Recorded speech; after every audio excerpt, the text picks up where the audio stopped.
Bonjour, vous êtes sur Studio Qualita, Olivier Granilic au micro. Très heureux de vous retrouver pour 1 heure et demie d'interview et d'un programme assez chargé ce matin, toujours autour du coronavirus, avec des interviews qui seront ce matin plus dirigées sur les mesures de déconfinement, un peu de quelle manière les Israéliens vivent ce déconfinement. C'est ce que nous allons voir ensemble dans quelques instants. Nous sommes ensemble donc jusqu'à 10h30 ce matin et nous commençons comme chaque matin d'ailleurs par les chiffres et par la situation du coronavirus en Israël et dans le reste du monde. 239 personnes sont mortes de cette épidémie depuis le début de cette crise.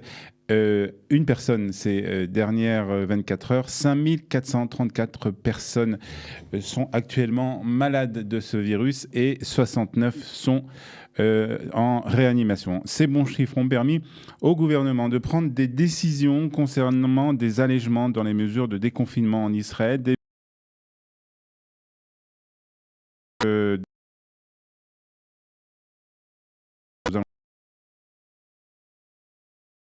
Donc les centres commerciaux en Israël vont réouvrir. Les marchés aussi ont réouvert depuis déjà ce matin. On sait que le marché Machane Yehuda a déjà ouvert. Les salles de sport ont aussi réouvert. Mais alors les visites dans ces endroits seront très différentes d'avant la crise du corona. Le ministère de la Santé a défini une série de directives qui seront strictement appliquées lors donc de l'entrée des visiteurs dans ces lieux par crainte, bien entendu, d'une nouvelle vague de contamination. Les magasins se sont préparés hier tout au long de la journée pour l'ouverture donc prévue aujourd'hui.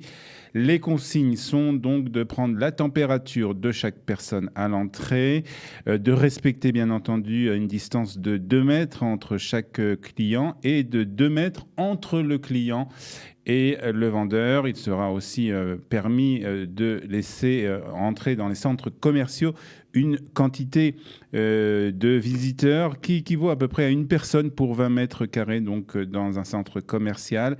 Des conditions très strictes qui seront bien entendu contrôlées par les services municipaux dans chaque ville. Il faut ajouter aussi que bien entendu chaque visiteur devra avoir un masque sur la figure pour entrer dans un centre commercial ou bien entendu aussi pour entrer dans des marchés ou encore dans les salles de sport. Concernant justement ces salles de sport, il faudra respecter des distances de 10 mètres entre les différents appareils de musculation et une distance de 7 mètres devra être respectée entre les entraîneurs et leurs élèves. Et puis, bonne nouvelle pour les passionnés de foot, puisque les matchs de football en Israël devraient reprendre à partir du 31 mai et les entraînements dès dimanche prochain, selon un accord entre le ministère de la Santé et les responsables de la Ligue. Les joueurs seront tenus de quitter leur domicile uniquement pour les entraînements et les matchs tout au long de la saison, à partir donc de la semaine prochaine. Par contre, les enfants israéliens risquent d'être déçus par la nouvelle suivante. En effet, les festivités de Lag BaOmer n'auront pas lieu cette année. C'est la décision qui a été prise hier par le gouvernement. Aucun feu de camp ne sera toléré cette année. À Méron, là où est enterré, bien entendu, Rabbi Shimon Bar Yochai, il sera permis d'allumer seulement 3 feux à l'occasion de la Iloula de ce rabbin. Et là aussi, le nombre de participants sera limité à 50 personnes pour chaque feu. Israël se prépare aussi à effectuer par ailleurs 100 000 tests sérologiques. C'est ce qu'on en a appris hier. C'est ce qu'a annoncé le directeur du ministère de la Santé. La réalisation de ces tests devait reprendre environ entre 1 et 2 semaines et être menée par des cliniques de santé publique. Il s'agit en fait d'une enquête qui devrait être l'une des plus importantes au monde. Les responsables de la santé affirment que l'enquête sérologique aidera à préparer les hôpitaux et le ministère à l'éventualité d'une nouvelle épidémie de virus dans un avenir proche. Alors précisons que ces enquêtes, ce n'est pas pour identifier des nouveaux cas de coronavirus, mais pour savoir qui dans la population a déjà été infecté et donc d'une certaine manière déterminer le pourcentage de personnes qui ont déjà été vaccinés naturellement contre le Covid-19.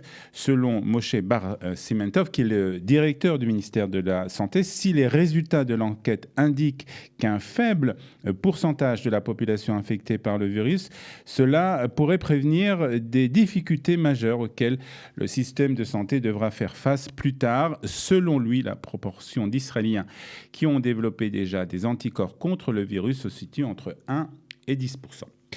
Voyons à présent ce qui se passe en France et dans le reste du monde. Donc, à 5 jours du déconfinement, en France, les chiffres liés à l'évolution du Covid-19 sont encourageants. Hier, donc, la Direction générale de la santé a fait encore état d'une diminution du nombre de malades hospitalisés. Selon les données officielles, 792 lits d'hôpitaux ont été libérés au cours des 24 dernières heures et 833 nouveaux malades ont été accueillis. Les services de réanimation sont eux aussi allégés de 283 lits occupés en moins pour un total donc de 3147 patients Covid-19 qui occupent actuellement ce service. Cependant, la circulation du virus en France n'a pas cessé puisque 939 nouveaux cas ont été recensés depuis hier pour un total donc de 137 150 personnes testées positives au Covid-19 en France depuis le 16 mars. Et puis cette maladie a déjà causé la mort de 25 809 personnes en France, dont 278 au cours des dernières 24 heures. C'est ce qu'a précisé hier le ministère de la Santé. Voilà ce qu'on pouvait dire ce matin au sujet donc, de cette épidémie, donc des derniers chiffres et des mesures d'allègement en France. On reviendra sur ces mesures d'allègement et aussi sur ces mesures d'allègement dans le reste du monde et plus particulièrement en France. Retrouvez du dimanche au vendredi notre live quotidien spécial coronavirus. 3 heures de direct ininterrompu de 8h à 11h. Pour tout savoir sur l'actualité du virus en Israël, mené par Daniel Haïk, Olivier Granilic et Cathy Choukroun. Le live Studio Qualitas, c'est tous les jours en direct, puis en replay sur Facebook, YouTube ou sur notre application et sur le site studioqualita.com.